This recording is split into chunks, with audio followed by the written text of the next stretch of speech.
राजा विजयनगर का रहस्य, वैभव और खालीपन। बहुत समय पहले दक्षिण भारत में एक महान साम्राज्य था, विजयनगर। यह राज्य अपनी समृद्धि, शक्ति और संस्कृति के लिए दूर दूर तक प्रसिद्ध था। राजधानी का राजमहल सोने, चांदी और रत्नों से जड़ा हुआ था। गलियां, बाजार और मंदिर जगमगाते थे। बगीचों में दुर्लभ फूल खिले रहते और प्रजा हर दिन शांतिपूर्ण जीवन जीती थी। राजा विजयनगर केवल योद्धा नहीं, बल्कि विद्वान और न्यायप्रिय शासक थे। उनके दरबार में कवि, शिल्पकार और नर्तक आते थे। प्रजा उन्हें देवतुल्य मानती थी। राज्य में अन्न, जल और सुरक्षा की कोई कमी नहीं थी। व्यापारिक मार्गों पर सोने चांदी का कारोबार चलता था। लोग कहते, यह नगर धरती पर स्वर्ग है। लेकिन इस अपार वैभव के बीच राजा के हृदय में एक अजीब बेचैनी थी। रात में जब सारा नगर सो जाता, राजा महल की ऊंची मीनार पर खड़े होकर तारों भरा आकाश देखते और सोचते, मैं सबका स्वामी हूं, मेरे पास धन, सेना, महल सब कुछ है, फिर भी मेरे हृदय में यह खालीपन क्यों है? क्या यही जीवन का अंतिम सत्य है? धीरे धीरे यह शंका उनके मन में गहरी होती गई। उत्सव और संगीत अब उन्हें आनंद नहीं देते थे। मुकुट सिर पर बोझ बन गया। दरबार की बातें, राज्य की योजनाएं सब फीकी लगने लगी। रानी और मंत्री पूछते, महाराज, आप इतने चिंतित क्यों हैं? राजा केवल मुस्कुराते और भीतर ही भीतर सोचते, उत्तर मेरे भीतर ही है, बाहरी वैभव में नहीं। इस बेचैनी ने उन्हें उस रहस्य की ओर धकेला जिसने उनका जीवन ही बदल डाला। साधु से भेंट। एक दिन नगर में एक साधु का आगमन हुआ। साधु साधारण चोला पहने थे। हाथ में कमंडल और आंखों में अद्भुत शांति थी। न कोई सेवक था, न कोई भव्य वस्त्र। वह नगर के बाहर पीपल के वृक्ष के नीचे ध्यान करते थे। लोग उनसे मिलकर अपने दुख और समस्याएं साझा करते और आश्चर्य, उनकी पीड़ा हल हो जाती। धीरे धीरे उनकी ख्याति पूरे नगर में फैल गई। राजा को इसकी जानकारी मिली। मंत्री ने कहा, महाराज, यह साधु दिव्य पुरुष हैं। जो उनसे मिलते हैं उनके जीवन बदल जाते हैं। रात्रि में राजा गुप्त वेश धारण करके साधु के पास गए। साधु ने उनके आने पर धीरे मुस्कुराते हुए कहा, राजन, तुम्हारा मन बेचैन है। क्या सच में तुम सब कुछ पा चुके हो या अभी भी भीतर अधूरापन महसूस कर रहे हो? राजा ने पूछा। गुरुदेव, मेरे पास धन, रथ, सेना, महल है, फिर भी मन खाली है। क्यों? साधु बोले, राजन, ये सब क्षणिक माया है। तुम सोचते हो कि तुम राजा हो, पर वास्तव में तुम इस वैभव के बंधक हो।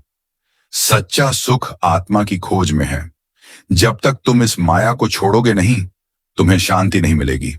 राजा स्तब्ध रह गए। उनकी आत्मा में अब एक अजीब हलचल थी। सिंहासन का त्याग। राजा ने अगले ही दिन दरबार में सभा बुलाई। मंत्री, सेनापति और प्रजाजन सभी उपस्थित थे। राजा ने गंभीर स्वर में कहा, आज से मैं राजपाट का त्याग करता हूं। धन, वैभव और सत्ता क्षण भंगुर हैं। सच्चा सुख केवल साधना और आत्मज्ञान में है। अब राज्य की जिम्मेदारी मेरे पुत्र संभालेंगे। दरबार में सन्नाटा छा गया। कुछ लोग रोने लगे, कुछ स्तब्ध रह गए। राजा ने राजसी वस्त्र उतारकर साधारण चोला पहन लिया और साधु के चरणों में प्रणाम किया। प्रजा और दरबारी स्तब्ध थे, लेकिन राजा के चेहरे पर शांति और मुस्कान थी। उनके कदम अब किसी बाहरी वैभव की ओर नहीं, बल्कि आत्मा की ओर बढ़ रहे थे। साधु के साथ यात्रा। राजा और साधु ने जंगलों, नदियों और गांवों का मार्ग तय किया। रास्ते में राजा को कठिनाई और असुविधा का सामना करना पड़ा। कभी सूखी रोटियां, कभी नदी का जल, कभी ठंडी रात, परंतु हर अनुभव ने उनके मन को और मजबूत किया। गांव वाले उन्हें पहचानते और हैरान होते। ये वही राजा हैं जिन्होंने अपने महलों में सोने के सिक्के बांटे थे, अब साधु बन गए हैं। कुछ लोग उन्हें रोकते और कहते, महाराज, लौट आइए। पर राजा मुस्कुराते हुए कहते, अब मेरा साम्राज्य बाहर नहीं, भीतर है।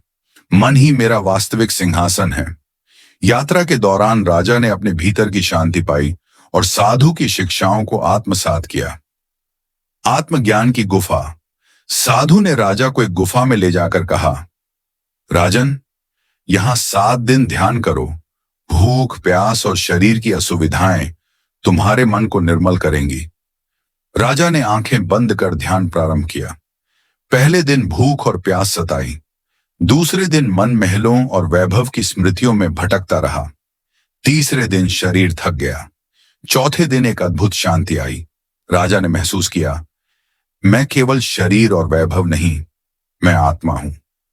7वें दिन गुफा से बाहर निकलकर राजा का चेहरा दिव्य तेज से चमक रहा था। साधु ने कहा, अब तुमने पहला चरण पार कर लिया है। आत्मज्ञान की ओर तुम्हारा मार्ग शुरू हो चुका है। यात्रा का विस्तार और सेवा। गुफा में 7 दिन ध्यान करने के बाद राजा विजयनगर और साधु अब जंगल की ओर निकले। वे न केवल ध्यान करते, बल्कि रास्ते में गांव-गांव जाकर लोगों की सेवा भी करते। बीमारों को दवा और भोजन, गरीबों को शिक्षा और अनाथ बच्चों को सुरक्षा प्रदान करना अब उनके जीवन का हिस्सा बन गया। राजा ने अनुभव किया कि असली शक्ति और वैभव केवल सिंहासन या महलों में नहीं है। असली साम्राज्य वह है जो मन और आत्मा में पाया जाए। रास्ते में लोग उन्हें पहचानते और प्रणाम करते। यह वही राजा हैं जिन्होंने सोने चांदी का साम्राज्य छोड़कर साधु का मार्ग अपनाया। राजा मुस्कुराते हुए कहते, अब मेरा साम्राज्य भीतर है। मेरी सेवा केवल बाहरी वैभव के लिए नहीं, बल्कि लोगों और आत्मा की भलाई के लिए है। वे कई दिनों तक नदियों, पहाड़ों और वन क्षेत्रों से गुजरे। हर गांव, हर नदी और हर पहाड़ी ने उनके मन को और निर्मल बनाया।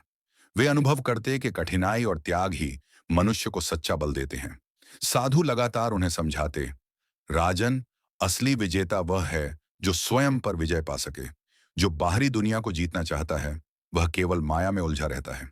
परंतु जो अपने मन और इच्छाओं पर विजय पाता है, वही शाश्वत बनता है। आत्मज्ञान की अग्नि परीक्षा। साधु ने राजा को गहन तपस्या और आत्मा की परीक्षा के लिए जंगल की गहरी गुफा में भेजा। उन्होंने कहा, यहाँ 7 दिन ध्यान करो, किसी से बात ना करो, केवल अपने भीतर झांको। भूख, प्यास और थकान तुम्हें भीतर की शक्ति दिखाएगी। पहले दिन राजा का मन शरीर की असुविधाओं में उलझा रहा। दूसरे दिन स्मृतियां और अतीत की मोहब्बतें उन्हें भटकाती रहीं।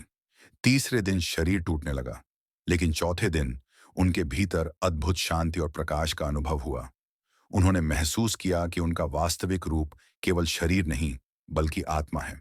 7वें दिन गुफा से बाहर निकलते ही उनके चेहरे पर दिव्य तेज था। साधु ने कहा, अब तुमने पहली परीक्षा पार कर ली। आत्मज्ञान की ओर तुम्हारा मार्ग खुल चुका है। इस अनुभव ने राजा को अटल कर दिया कि अब उनका जीवन केवल साधना और सेवा का होगा। प्रजा की याद और प्रेरणा। इधर विजयनगर में लोग अपने त्यागी राजा को याद करते।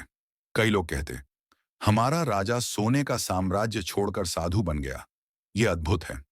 राज्य के नए शासक ने अपनी जिम्मेदारी संभाली, लेकिन प्रजा अपने पूर्व राजा के त्याग और करुणा को कभी नहीं भूली। किस्से और कथाएं बच्चों को सुनाई जाने लगीं। एक समय का राजा जिसने वैभव छोड़ा और साधु बनकर लोगों की सेवा और आत्मज्ञान पाया। यह कहानी धीरे धीरे पूरे दक्षिण भारत में फैल गई।